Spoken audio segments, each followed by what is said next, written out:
Bukas, Kaya- ma'am, Miss Ina, Brother Franco, pupunta naman natin ang dalawang obispong nagpukunwaring hindi sila mga Communist Party, pero tinatakwil na ng booking na sila ng mga pari sa Iglesia Filipina Independiente, si Ray Timbang at ganon din si Ablon. Hindi ko talaga maunawaan. Saan nila nakukuha yung lakas ng loob na magsinungaling? Magsinungaling pa. Eric, paki-explain. Talagang Grabe, para for normal people, parang it's just so shocking.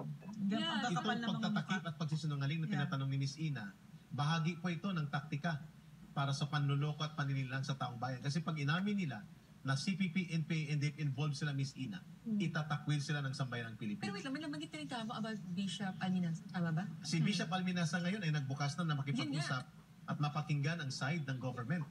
Hindi, si Bishop Alminasa ay Roman Catholic Church. Oo. Itong si Timbang at si Ablon na mga active CPP, NPA, NDF operatives sa Iglesia Filipina Independiente, may mga proof ito at may mga testimonya ng mga pari na kanilang pinagre-recruit at mini-meeting sa Communist Party at sa Christians for National Liberation bilang underground organization. At may gana pa silang punain at sitahin ang SMNI at ang program ng Laban Kasama ang Bayan. Yeah. Bukas yan, pupunta natin. Eric, one more question for you, okay?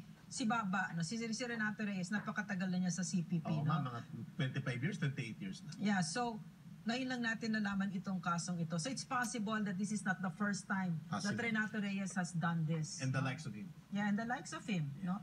Clear. At it was also revealed no less than Oh, grabe. by Kashane. At ang Gabriela, pinagtatakpan, inililigaw ang mga puntong ito at pilit nilang pinapalabas na sila ay mga matuwid na mga tao. Kaya binubulgar namin ito kasi kailangan pong makilala nyo kung gaano po kalalim ang kasamaan ng mga taong itong involved sa pagpapabagsak ng ating gobyerno na hindi nila maamin-amin ang kasalanan ito, including po ang kanilang pagiging leaders ng CPP, NPA, NDF. And in fact,